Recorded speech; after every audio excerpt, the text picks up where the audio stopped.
Hello friends, you are watching the Central Asian Roads channel. We continue short trips around Russia. Now we are in an area where there are many forests and small bodies of water. The last sunny days of autumn make these places somehow especially attractive. Cool, transparent air and resounding silence immerse you in a contemplative mood. Today we want to look at Lake Lompad, which is located not far from our village. Lake Lompad is the unofficial name of the Ludinovo reservoir. This lake is beautiful in itself and also remarkable for its history. The Kaluga region, before the arrival of the West Slavic tribe of Vyatiki in the 5th to 8th centuries, was inhabited by Finnish and Lithuanian tribes. The border between them ran along the Oka and Uga rivers. Lithuanian tribes occupied the southern part of the region. In the upper reaches of the Balva stood the ancient town of Oblovel, destroyed and burned by the Mongol Tatars. On the Brin River stood the no less ancient city of Dobrinsk. There were settlements along the banks of Nepalat and Sur rivers. At the beginning of the 16th century, the Moscow state supplanted the Principality of Lithuania. A defensive line was set up here, directed in the other direction. It protected against attacks from the south. On the banks of the Sur River, there was a small village of Ludinovo, lost among dense forests, consisting of several huts. Its inhabitants conquered patches of land from the forest, engaged in various crafts, arable farming, hunting, fishing, collecting honey from wild bees, and trading in fur, hemp, resin, and wax. For the first time, the village of Lyudinovo, Bryansk district, Badagosk Volist, was mentioned in the scribe census books for 1626. Under Empress Catherine II, Lyudinovo, already as a village, was part of the Zizdra district of the Kaluga governorship. Under Empress Catherine II, Lyudinovo, already as a village, was part of the Zizdra district of the Kaluga governorship. The name of the village comes from the Old Russian name, which means commoner, peasant craftsman, artisan. In the early spring of 1732, Lyudinovo was visited by Nikita Nikitovich Demidov, Russian industrialist, son of the founder of the Demidov dynasty. He arrived to select a site for the construction of a new ironworks. He was attracted by untouched forest wealth, cheap fuel resources, deposits of iron or coal, abundance of roasting clays, construction sands, convenient location, proximity to markets, and cheap labor. A guide was found among the local population who knew this wild region well. A mile from the place where the Nepalat River, making its way through the swampy basin, Lompad, flowed into the Balva River, it was decided to rear a dike. It was necessary to build a dam a mile long, up to 100 meters wide at the base, and up to 14 meters high above the riverbed. Hundreds of Tula and Ural serfs from among the artisans were forcibly resettled to the site of the dam construction by the factory owner Demidov from the factories he owned. First of all, they built barracks for housing, a dam for the future embank, and a wooden building for an iron workshop, where simple metal products soon began to be made. Soon, on the shore of the future Lake Lompad, Ludinovo Street was formed. Somewhat later, settlement streets were built. On the western steep bank, almost at the very beginning of the dam, a two-story wooden building was constructed, the residence of Nikita Demidov with a vast park around it. A small wooden church was built on the square in front of the plant. Work on the construction of the dam took a long time, and metal was required to build the plant. And then 5 miles down the Nepalat River, where it flows into the Balva, it was decided to build another plant and build a dam. Already in 1738, it crossed the bed of the Nepalat, forcing the river to rotate huge water wheels, from which the blowing bellows of the blast furnace were driven. Then it was the turn to complete the construction of the Lyudinovo dam. It was erected by hand. Huge oak ridges, clay, stone, and sand were used. There were not enough migrant workers. Peasants had to be brought in from surrounding villages. The construction of the dam and its drainage system was completed in the early 1740s. The river, stopped by the dam, overflowed for many kilometers, filling a huge lowland in the floodplain of Nepalat and Sur with clear water, forming a lake of rare beauty, to which the Ludinists gave the name Lompad. In December 1745, the first blast furnace was built, which marked the beginning of the Ludinovo ironworks. The date of its foundation is considered to be 1745, although the first products were received there much earlier. Iron smelting, amounting to 400 to 500 poods per day, was carried out using charcoal from ore mined 30 miles from Lyudinovo and delivered to the plant by horse-drawn transport. Soon a second blast furnace, several barns, and new workshops were built. The plant specialized in the production of thick sheet and roofing iron, smelting cast iron, and producing simple products. The plant supplied the state with sheet iron, tin, wire, bayonet cast iron, artillery pieces, ammunition, and anchors. Iron smelting and iron production were carried out using charcoal, burned in the forests in a heap. Later, coal was burned in special furnaces. The products were exported by river to the south of Russia. At that time, in the area between the Desna and Zizdra rivers, factories were built one after another. Young Russia made efforts to become on par with European countries. From Ludinovo metal went to the central and eastern and southern regions by rivers. At the beginning of 1758, after the death of Nikita Demidov, the plant was taken over by his son, who adapted to the demands of the mass consumer. He built a small blacksmithing factory, a small foundry, and some semblance of a metalworking workshop. This factory expansion and reconstruction was completed in 1769. From that time on, the plant began to produce cast iron pots, cauldrons, frying pans, axes, and door accessories. The change in the production profile of the plant was caused not only by the growing needs of the population, but also by a number of government reforms in industry. Under Peter III, a decree was issued depriving factory owners of the right to buy serfs for their enterprises. Catherine II abolished monopolies and privileges for industrialists, establishing freedom in organizing new industrial enterprises. This caused competition, a struggle for markets, and demand for labor. At the beginning of 1802, on the square in front of the plant, on the site of the old church, a large stone temple of the Kazan Mother of God was built. Inside, the iconostasis was decorated with crystal from the masters of the Dyatkovo crystal factory. The Treasury's guardianship of the Lyudinovo plant, which began in 1812, became a national disaster for the local population. The plant began producing gun carriages, cast iron cannonballs, buckshot, bombs, and various kinds of metal crafts for military supplies. All proceeds went to cover the debt to the Treasury. The war also affected the food supply of factories for a considerable time. Treasury guardianship was lifted in 1818, but the owner of the plant was no longer able to raise the work and welfare of the enterprise to a normal level. By that time, in the vicinity of the Lyudinovo and Sukromal factories, there was already a developed network of glass factories of a large and famous industrialist, a retired second major, Ivan Maltsov. In addition to glass production, Maltsov acquired and built distilleries and various auxiliary enterprises, brick and rope factories, oil and sugar factories, flour mills. One of the sugar factories was built near Lyudinovo.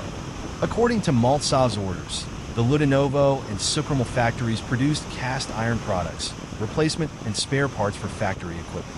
Maltsov saw Demidov's an enviable financial situation, and in 1820 he bought his factories.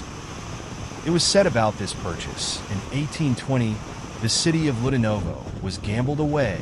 Peter Demidov was forced to sell almost the entire city, surrounding villages and serfs in order to pay off his gambling debt. Maltsov immediately began to introduce metalworking and mechanical engineering at the Lyudinovo plant. The plant quickly grew and was equipped, soon becoming one of the largest enterprises in Russia, fulfilling important orders. As market needs and government needs grew, the production profile changed. In the 1840s, the estates belonging to Maltsov assumed significant dimensions. They numbered up to 240,000 hectares of forests and lands with 20 large manufacturing enterprises and many small auxiliary enterprises, mainly located in 3 counties. This district is known as the Maltsov Industrial District. The most significant successes in the development of mechanical engineering are associated with the son of Ivan Maltsov, Sergei. In 1841, the Ludinovo plant produced the first Russian rails for the construction of the Nikolaev Railway. Until this time, rails were imported from abroad. In the production of rails at the plant, steam engines of their own making were widely used. The production of steam engines and the production of high-quality metal required the reconstruction of the plant. Instead of the previous hammer factory built by Demidov, a large rolling workshop, a mechanical workshop, several cupola furnaces, a boiler room, and a foundry were erected, where puddling furnaces and 2 improved blast furnaces operated. In the blacksmith's workshop, steam hammers began to operate instead of lever hammers. In a 2-story mechanical workshop with many lathes and planing machines made by the Lyudinovo residents themselves, parts for artillery carriages, lifting mechanisms, steam winches, threshers were processed, and steam engines were assembled. The machines were powered by water wheels and a steam engine. Later, the water wheels were replaced by a hydraulic turbine. In 1844, the Ludinovo steamship was assembled and finished at the Kremlin plant. As the newspapers reported, this iron steamship is 11 fathoms long and 4 arshins wide, with a steam engine of 16 horsepower. It can accommodate up to 10 passengers. Its speed is up to 14 versts per hour along the water flow. This ship traveled along the Balva, Desna, and Dnieper to the city of Kremenchuk, and, with its owner, Sergei Maltsov, returned to Bryansk. Later, more steamships were built, and the products of the factories were loaded onto barges and delivered to Kherson, and from there to Turkey, Romania, Bulgaria, and other countries. When the Russian fleet began to be replenished with steam ships, the Ludinovo plant was the first in Russia to produce a screw engine for the corvette Warrior, which operated for almost half a century without any repairs. Transportation of goods by water on barges and steamships was cheaper than transportation by land. But with the development of railways, the importance of waterways fell. The rapid development of industry necessitated the construction of railways throughout the country. Exclusively foreign steam locomotives and carriages traveled on existing railways. Maltsov was one of the first Russian manufacturers who made a proposal to organize the production of steam locomotives and carriages at his factories. In 1868, the Lyudinovo plant was given an order to build 50 steam locomotives with a 5-year construction period. Maltsov urgently buys equipment from one of the old locomotive factories in England and transports it to the Lyudinovo plant. In 1870, the Lyudinovo plant produced the first Russian freight locomotive. In 1871, 19 steam locomotives were produced, and the following year, 30 steam locomotives were produced for the Southwestern Railways. In 1874, the government again ordered 150 steam locomotives from the plant. At this time, the number of workers reached 5,000. To maintain and develop his enterprises, Maltsov created the Lyudinovsky Industrial Trade Partnership in 1875. To facilitate the transportation of steam locomotives from Lyudinovo, a narrow-gauge railway was built. Subsequently, it connected all the enterprises of the factory district. All rolling stock for this road was also manufactured at the plant. This is the history of the city of Ludinovo, which arose around Lake Lompad. We try to share only important facts and do not focus on some unpleasant things of its foretime. As for the recent history of the lake, it unfortunately has some dark pages concerning both the residents of the district and tourists who visit the lake. In the 1990s, the dam that forms the lake began to leak. Then the threat of flooding loomed over the surrounding areas. In 2000, reconstruction of the dam began. It lasted 6 years. It was necessary to eliminate the voids that water had worn through the concrete over time. In November 2006, the dam was restored, but the ecological situation on the lake and surrounding areas remained threatening. Firstly, Lake Lompad is the source of drinking water for the city of Ludinovo. Secondly, the reservoir is part of the key ornithological territory of Russia and is of exceptional value for preserving the biological diversity of the Kaluga region, as environmentalists say. So in 2019, a decision was made on the environmental rehabilitation of the reservoir as part of the Ecology National Project. According to the agreement concluded by the regional government with the Federal Water Resources Agency, budget funds were allocated. With this money, it was planned to remove silt, clear the coastline, and also carry out measures to enrich the flora and fauna of the reservoir in order to improve water quality. It must be said that such a large-scale project to improve the overall balance of biological processes in the reservoir ecosystem is being implemented in the region for the first time. In March 2020, the Ministry of Natural Resources and Ecology of the Kaluga region and a commercial organization entered into a government contract. As the regional government reported at the time, preparatory work was carried out from March to June, materials and equipment were imported. The first batch of microalgae, which reduces the level of water blooms, was introduced into the reservoir on June 11th. Adult grass carp were released into the reservoir. As part of environmental monitoring, on September 3rd, a water analysis was carried out, which showed its compliance with sanitary rules and regulations and hygienic standards for water bodies for domestic, drinking, and cultural water use. By November, the contractor, according to official information, had completed 65% of the total work. Further, according to official information, the certificates of completed work were checked by the Regional Capital Construction Department and the Regional Ministry of Natural Resources for compliance with the volumes actually completed. As of March 2021, the lake's water quality has improved in 8 of 12 indicators. But back in February 2021, an engineer from the Capital Construction Department was caught red-handed while receiving 300,000 rubles from a contractor's representative. He received money from a commercial organization through an intermediary, his acquaintance. According to investigators, the bribe was intended for him to confirm the volume and quality of the work performed. Also, if violations of the contract were discovered, he should not have taken any measures against the contractors, although he had such powers. In 2022, the bribe giver and the official who received the bribe were convicted and sentenced to prison. However, the ecological rehabilitation of the lake was never completed. The competent authorities do not provide any information about the resumption of work. Nevertheless, Lake Lompad still remains the largest, deepest, and cleanest reservoir in the Kaluga region, although this region is quite rich in water resources. It is a natural landmark and is included in the list of the so-called 7 wonders of the Kaluga region. The area of the water surface is 8.7 square kilometers. The maximum depth is 16 meters. The length of the lake is 16 kilometers. Within the city Ludinovo, the width of the lake reaches 1.5 kilometers. The water surface area is 500 hectares, forest park area, 1370 hectares, meadow area, 44 hectares, agricultural land, 70 hectares. The total area of the nature sanctuary is 1,984 hectares. The lake is home to 17 species of fish, including roach, perch, bream, rudd, pike, carp, and others. The northern part of the lake is surrounded by coniferous forest. The forest mainly consists of valuable tree species, spruce, pine, oak. Shrubs are represented by hazel, raspberry, viburnum. There are wild strawberry, blackberry, foxberry, blueberry, and other edible berries. We did not find any objects in this forest on the maps that could be reached by car.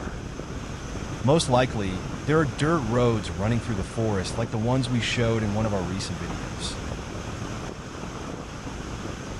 On the way we pass a beautiful pond on the Terebka River. It goes right to the road, but you probably won't be able to stop here. Here is the Three Gudgeons Fishing Lodge, where fish farming and paid fishing are organized. The territory of the base occupies a fair part of the coast. A recent trip to the Desnogorsk Reservoir reminded us that such a fenced private area on the shore is inaccessible to pass. And, judging by the reviews of the Three Gudgeons, this lodge is no exception. From the other bank, no entrances or approaches are visible. It must be swampy. As we told you earlier, there are many swamps in these forests on the border of the Bryansk and Kaluga regions. There are also typical bogs, places where you can get stuck very quickly, although even up close the surface looks solid.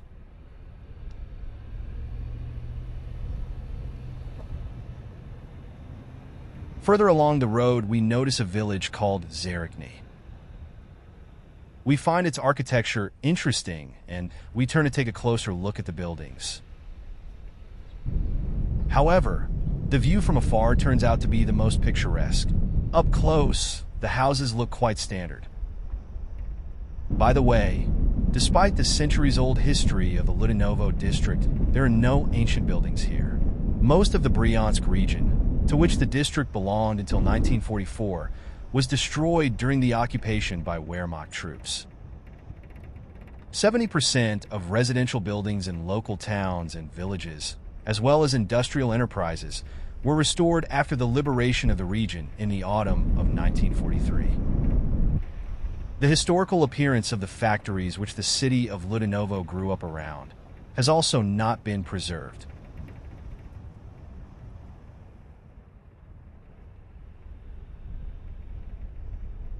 Returning to the history of the district, in 1881, the economic crisis had a deplorable effect on the work of the plant.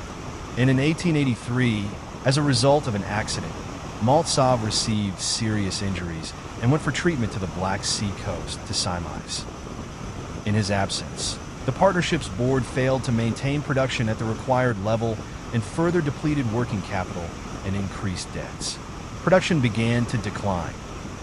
Factories fell into disrepair. To prevent final collapse, in 1885 the enterprises were transferred to the jurisdiction of the Treasury as the main creditor. But even under government control, the situation worsened. The production of steam locomotives and carriages ceased in Ludinovo. More than 1,000 people were fired from the plant, leaving about 1,500. Most of the branches of the Maltsov Railway were closed. In April 1888, the St. Petersburg Commercial Court recognized the Maltsov partnership as an insolvent debtor. In August, bankruptcy management of enterprises was established. The new owners decided to start building locomobiles at the Ludinovo plant. A joint stock company with a capital of 4 million rubles was created by a group of industrialists and financiers, to whom the government transferred all enterprises that previously belonged to the Maltsov partnership. The joint stock company included Ludinovo Iron Foundry and Machine Building Plants, Sukromel Iron Foundry, Narrow Gauge Railway, for sawmills, etc. The factories, frozen as a result of theft by officials, quickly came to life. The patriarchal structure that had existed since the time of Maltsov began to collapse, inviting a significant number of engineering and technical personnel and strengthening the equipment with new machines provided the enterprise with a reliable technical base for the development of production. The first locomotives manufactured at the plant were used in agriculture. In 1890 to 1894, mass locomotive construction began. Joint stock company Maltsov Plants is reconstructing enterprises, building new workshops, a power plant, and directing all its capital to expand the production of locomotives. Lyudinovo locomotives were distinguished by high quality and efficiency. They were not inferior to foreign designs and later surpassed them. A major reconstruction of the plant in the early 1910s also entailed construction.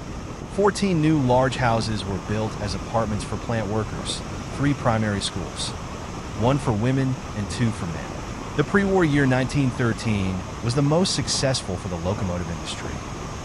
The war that began in 1914 and the accompanying devastation disrupted the work of the plant. The demand for locomotives has almost ceased. The number of workers has decreased by more than 10 times. During the First World War, the plant completely curtailed the production of civilian products and began to fulfill only military orders. In November 1917, Soviet power was established in Ludinovo. The Council of Workers' Deputies forced the administration of the Ludinovo plant to create collegial management of the plant on an equal footing. In 1918, the Soviet government issued a decree on the nationalization of all large industries. The Ludinovo Council decided to confiscate the plant and introduced a workers' administration department. The Supreme Council of the National Economy declared the property of all Maltsov factories the property of the RSFSR. In 1919, famine began in Ludinovo. The head of the new government, Vladimir Lenin, received the delegation from the Maltsov factories and decided to immediately help them, at least to the minimum. At the Ludinovo plant, 3 large military food detachments were organized, which, under the leadership of the Bolsheviks, forcibly took away surplus food from the peasants of the Kursk and Voronezh provinces. A turning point in the activities of the Ludinovo plant began in 1921 to 1922. A high-voltage power line is being built and equipped. At the same time, all local water and steam power resources of the plant are repaired and activated, which ensures its uninterrupted operation. In 1922, the Lyudinovo plant resumed the repair of steam locomotives and the production of locomotives. At the same time, the production of radiators, central heating boilers, and other products is picking up pace. In 1924 to 1925, housing construction began in Ludinovo. In 1928, the first 3-story houses were built, and from 1939, 4-story ones. In 1929, the Lyudinovo district was created. At this time, up to 63% of the production of radiators in the USSR was concentrated at the Lyudinovo plant. During the years of the first 5-year plan, the Lyudinovo plant was the only one in the country producing locomotives. In 1930, for the first time in the world, electric arc welding of boilers was mastered in practice using the method of the Russian scientist Lyudinovo. In the 1930s, the city experienced a dark period of repression. The Kazan church was closed, and most of the clergy and monks of the Lyudinovo district were shot or exiled to forced labor camps. Plant managers and technical specialists, accused of having the wrong origin and disagreement with the policies of the Soviet government, suffered from repression. From the first days of the war of 1941 to 1945, the industrial enterprises of Lyudinovo began to be rebuilt on a war footing. People and plant equipment were evacuated to the Saratov region. In September 1941, an underground district party committee and a district Komsomol committee were created in Lyudinovo. A partisan detachment was created to fight the Nazi invaders behind enemy lines. It included career workers of the Lokomobil and Sukromel iron foundries, party, Soviet, and Komsomol activists. On September 9, 1943, the city of Lyudinovo was liberated. The main role in this was played by the 17th Infantry Division under the command of General Raguli. In honor of the liberators, Victory Square was opened in the city in 1983. The Nazis destroyed almost all the workshops of the enterprise. 8 days after liberation, construction and restoration work began. In 1944, the Kaluga region was formed, which included the Lyudinovo district. Since the end of 1945, the plant began to be called the Lyudinovo Locomobil Plant of the Main Directorate of Locomobil and Diesel Engineering. Locomobiles began to be widely used as a source of electricity in the absence of large power plants. Since 1953, the plant organized the production of shunting diesel locomotives, and a few years later Lyudinovo became the center of shunting diesel locomotive construction. The plant was renamed to Diesel Locomotive Plant. Nowadays, it continues to produce diesel locomotives.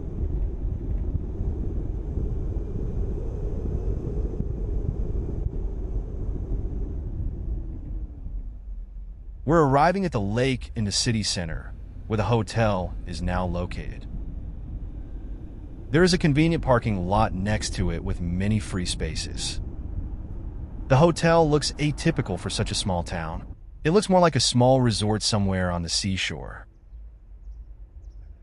As we learn later, there is a gym and a cinema inside. The interior design is very attractive. We're going to explore the lake, the embankment, and everything that is next to them.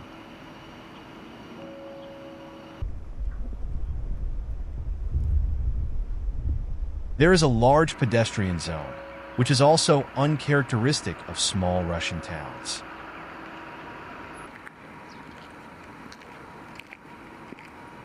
At the same time, it is clear that the embankment was built a long time ago and has not been updated, probably since Soviet times.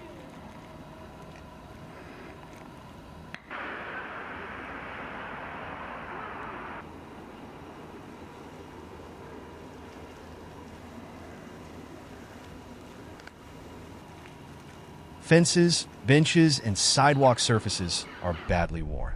You can go down to the water in several places.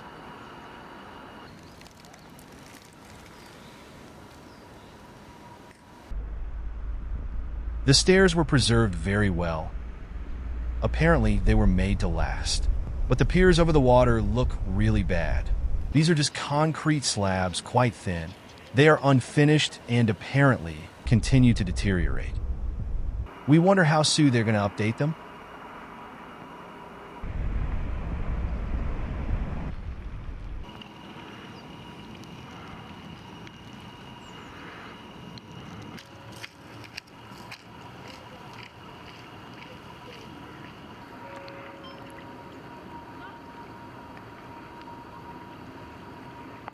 Returning to the hotel parking lot, we're walking a few meters in the other direction, and suddenly we discover a city beach.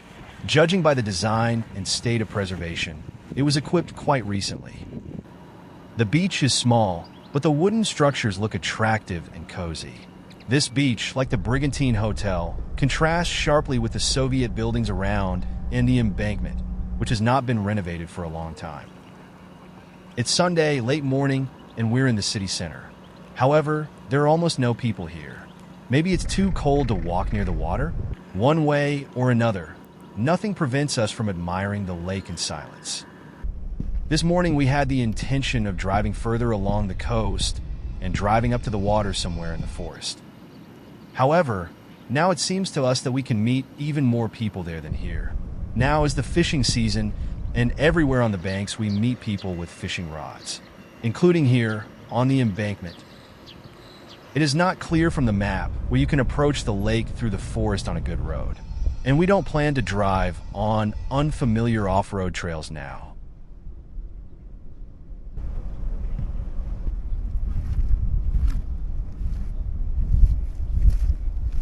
There are maple trees planted along the embankment. Now they look picturesque in combination with the old fence, but they were most likely especially beautiful 2 or 3 weeks ago. We are walking to the end of the embankment, where there is a monument to the Ludinovo underground fighters, participants in the youth partisan movement during the Second World War. So, we decide to end our trip here in a pleasant place and in a good mood. And next time we will show you a trip to the Thunder Well Spring, which is known in this area as an Orthodox shrine. Stay tuned. We hope you enjoyed this video. You can express your opinion and ask us questions in the comments. We recommend watching other videos from this playlist. This is easy to do using the link in the description. If you like videos of road trips and interested in new routes, subscribe to our channel. We remind you that subscribing to a channel does not automatically turn on notifications about the release of new videos. Therefore, after you click the subscribe button, do not forget to turn on notifications. To do this, you just need to click the bell icon. Stay with us and be the first to watch new videos.